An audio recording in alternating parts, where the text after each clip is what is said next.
So Susan, let's get back to some more of your research. You were asked by the CAQ, commissioned by the CAQ, to look at some trends in restatements from 2003 to 2012. Why don't you tell us a little bit about what you found? Well, let's start with the restatements. This chart here shows the very dramatic decrease in, well, these are big R restatements. So they're the restatements that required the financial statements to be reissued, not those that were small enough that they could be revised within the next filing. So one thing you'll notice as you look over these trends is that by the time we get to 2012, we're talking about an extraordinarily small number of these major restatements every year. I should also qualify that these are annual restatements. So if quarterly restatements are also excluded because the ICRF reporting is an annual event, not a quarterly event. I think there's a lot of work for, and some of this may be ongoing because there are people in this room who do a lot more work about ICRF reporting specifically, but the relationship between annual and quarterly restatements and ICRF reporting, I think, is something that we could focus a lot of attention on. It could be that if you have a quarterly restatement and then a clean report, that basically means that you remediated it, or how does that all fit together? Anyway, leaving that aside for now,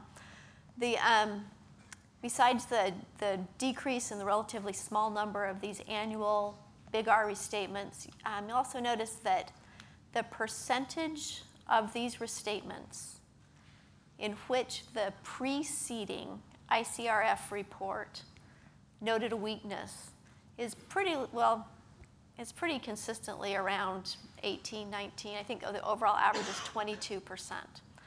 So about 22% of the restatements are preceded by a weakness report. Now, I know there's a lot of discussion around this, but the question I would like to put out there, I'm going off script here, is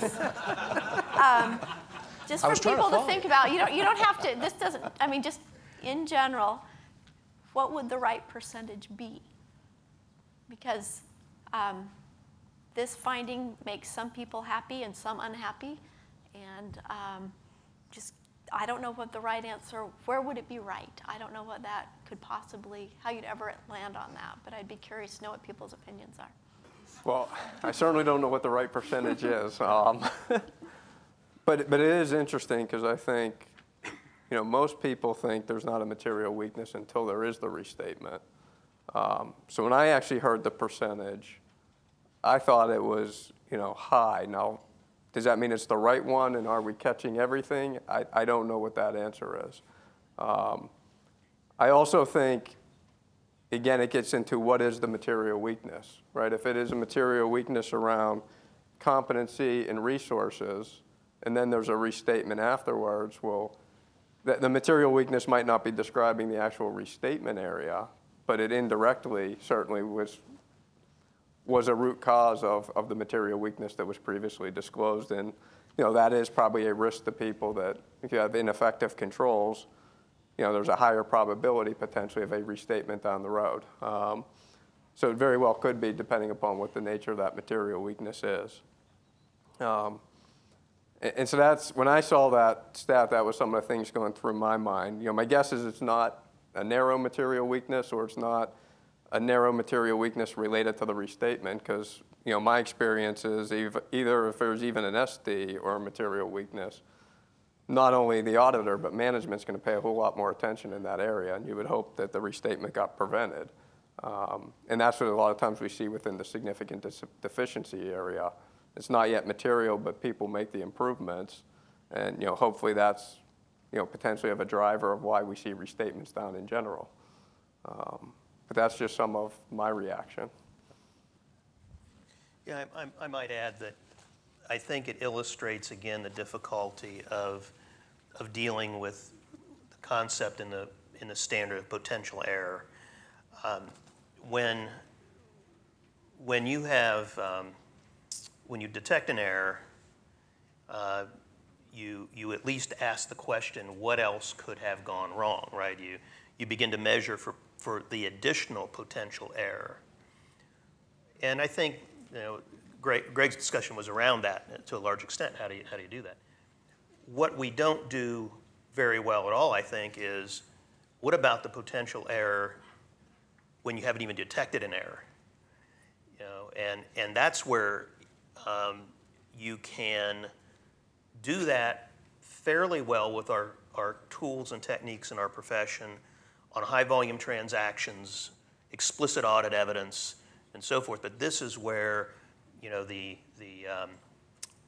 non-recurring type of transactions, the example that Mark gave around the impairment of goodwill, that's where we haven't yet figured out how to try to project where those things would fail when in fact they haven't even had to operate. And many of these restatements will be in areas like that for the first time for the company. So I think we should aspire, to a higher percentage. But I don't know either what that is, but it seems to me that it should be higher because that would tell us that we are being more effectively predictive about the effectiveness of controls. Good. Might be a good idea for some academic work, by the way, in that particular area. Well said. Yeah. Susan, let's talk a little bit more about some more of your research. All right, so in this figure, we're still looking at those, the 402, or the big R restatements that are annual. And what this is comparing is the overall percentage of, in the red bars, we're looking at the overall percentage of companies that issue reports noting weak controls. So you can see that relative to those companies, the companies in blue, which are the restatement companies, have much higher percentage of internal control weaknesses prior to the restatement. So for example, in 2012, overall, all of the companies, there were 4% of all companies that had an internal control weakness noted, but 18% of those that eventually restated noted an internal weakness. So while 18% might be something, perhaps one should aspire to higher than 18% prior to a restatement, it is dramatically higher than the overall base rate for companies just reporting. Good. All right, now let me ask a question of Rick and Mark. I think we touched on this a little bit, and this is the difficulty in identifying an error. I think when you're doing an audit and you find an error, it's obvious in a financial statement audit that you've got a problem. What makes it so difficult in internal control in identifying, when you identify a problem, determining whether it's significant or not? Yeah, and I think we have touched on this a little bit, right? But it really does get down to kind of the what if, right? How big could it be? And to Rick's point, there might not even be any error. And I know we have situations where we don't have an error, but we've had material weaknesses. And to Greg's point, at least the way I think about it, you really start with what is the quantitative number, right? Is there a reasonable position of how big that error could have been? And that's the starting point. And then once you know that, you look at that with the qualitative factors, and it's similar to like a SAB 99. You ask yourself, well, would this cause a restatement at that point in time? Not saying that there is, because there might not even be an error, but would it cause a restatement? And if the answer to that question is yes, then you have a material weakness. If the answer is no, well, then you still might not be able to stop, right? Because then you're still thinking about, well, what was the root cause, and do I have any other deficiencies that might have similar root causes that I need to aggregate, right? So a lot of times you have an example where maybe there was a communication breakdown between the tax department and the accounting department, and that's what you're evaluating as your close call. And then you get through and you say, well, we also have a communication issue between Treasury and the accounting department. Well, now do I have a broader issue, and are those similar root causes? And if I aggregate them, could that be a material weakness?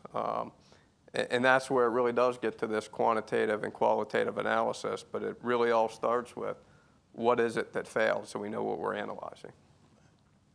Now, Greg, it's interesting, maybe your perspective on this point. It's interesting, in your research, you found that immediately people want to extrapolate. And is it this routine of we're used to being able to quantify it and search for that sometimes makes ICFR harder? Yeah. As soon as you move into that qualitative area where quantification is difficult, like 20 out of 20 partners, I'm sure if I go back and look at the data, I will find the biggest problem is what happens if you have a control weakness, but there's been nothing, there's no financial statement errors, no big adjustments that you found in the audit. Basically, you're forced to look at the situation and say, and convince yourself and eventually the client, was I lucky or good, right? It's like, are the controls better than my testing suggests they are? Or was the client just lucky? They don't have real complex transactions this year, or there was nothing to catch in this given year. I mean, if you think about it, you go to the standard, we're looking at likelihood and magnitude, right? And you're asking somebody to predict the likelihood of something that has never and may not happen, and you're asking them to predict the magnitude of something that is potentially, maybe inherently qualitative in nature, like not following government regulations. So basically, you're trying to get someone to predict the future, and all they can do is, you can do run-throughs, simulation to see would this have been caught or not. But in a sense, it's like if I know the simulation is going on, is it truly a fair test? It's like spring training, right? Ultimately, I can't until I'm actually in the heat of a real baseball game. I can't quite tell whether it's going to be a good year or not. As a Chicago Cubs fan, I deal with this all the time, right? Up until the beginning of spring training, I know this is the year. By the end of spring training, I have some evidence that's like, maybe not, but I'm still not convinced. And eventually, usually by the end of June, I'm looking forward to next year. And in one sense, that's sort of what you're doing here, right? So it's good. Yeah, exactly. There's some interesting, there are some interesting social dynamics around this whole potential error thing that we've been talking about it a lot, but the social element around company executives is an important factor too. And most companies, they manage by exception, right? They have processes in place. They look at things, and in their mind, if something hasn't gone wrong, it's going right. That's the default. So the idea that you didn't find an error, you found an error, and it's $1, and you go to the person and say, well, it could have been $1 million, therefore it's material weakness. That conversation begins like you're from the moon. and I say that jokingly, but it's really true, because they're used to the auditor or anybody else coming to them with, here is the amount of the problem, here's the problem, and we have to deal with the problem. And this internal control auditing really much more significantly introduced the issue of it could have been worse. And then you tell them, even though it wasn't worse, the fact that it could have been worse means we have to tell the world that you have material weakness in internal controls. That's a very stunning concept, particularly for people who don't live in the financial reporting world and are not familiar with the concepts. And that creates a lot of the pushback that Greg was describing, a lot of the social interaction, because generally speaking, the management, when you find error, they like to say, show me the error. Show me the support for the error. And when you start showing them hypotheticals, and when the hypothetical becomes reportable, that is a very hard concept for management to absorb. And I agree, it does get very emotional very quickly, right? Because if you're disclosing an error, nobody likes to do that, but it's more factual, right? Here's what occurred. But when you then turn around and say, well, you got to disclose a material weakness, and you got to say that you don't have the right complement of resources, or that a review was ineffective, right? It becomes more personal then when you go through that process for management, how they think about that disclosure. And it does, I agree, it's sort of getting them to the concept it could have been bigger gets very difficult very quick.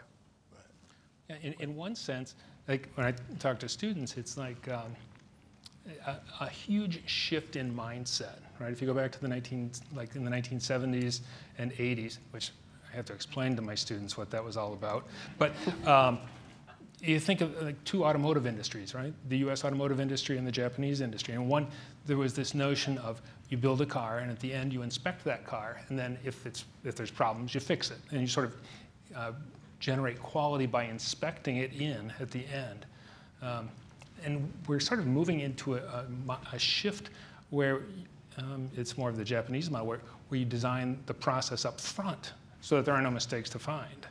And making that shift is really difficult. Right. Well, and maybe just one other point, because we talk a lot about, well, why couldn't it be $1 million? And we also have to be balanced, right? It's not about a hypothetical that might have never occurred before. So you do want to look at, what are the trends? How big has the error been each year? Ask yourself, if it's on a growth trend, can it continue to grow the next year? And how big might it be, right? But it's not just, I had an error and it was immaterial, and it could have been whatever number it could be, so we have a material weakness. That's not the model either. It's all about, is it reasonably possible? Right. Good. Some great perspectives. Let's move back, Susan, to some more of your research. Why don't you talk a little bit about this chart, and this is material weaknesses disclosed after the announcement. So these are restatements announced after an internal control report had been issued. And the red indicates the number or the percentage of those that noted a weakness. So obviously much, much higher than the 22% we saw before, but still not 100%. right. Reasons. Any perspectives on why that wouldn't be 100%? I think, I'll start. I mean, my experience, again, if you have a material weakness, the audit committee and management are going to take that very seriously. And they're going to try to remediate it. Now, you need a sufficient period of time for those controls to be operating effectively, but it doesn't necessarily have to be the whole year. And so if you have a material weakness early in the year or at the previous year end, I can see where, then you'd have a clean ICFR opinion. Now, in the same sense, I've seen some outside groups be critical of management when the material weakness hasn't been remediated almost instantly. And there is that balancing act that you need to make sure at least we're talking about a sufficient period of time. And so that's usually what I see that experience. You don't see it cross over multiple opinions because people they want to pay attention to it, they want to get it fixed, they want to claim victory and get it behind them. Yeah, I'd like to see the 27% here in 2012 that didn't have the material weakness report, because I'm struggling to think of very specific examples in our firm where a restatement, a big R restatement, would not have been accompanied by some kind of material weakness indication. So, I like everything else in the world, I'm sure you can find the right fact pattern. My takeaway from this is it's very high, and you would expect it to be very high.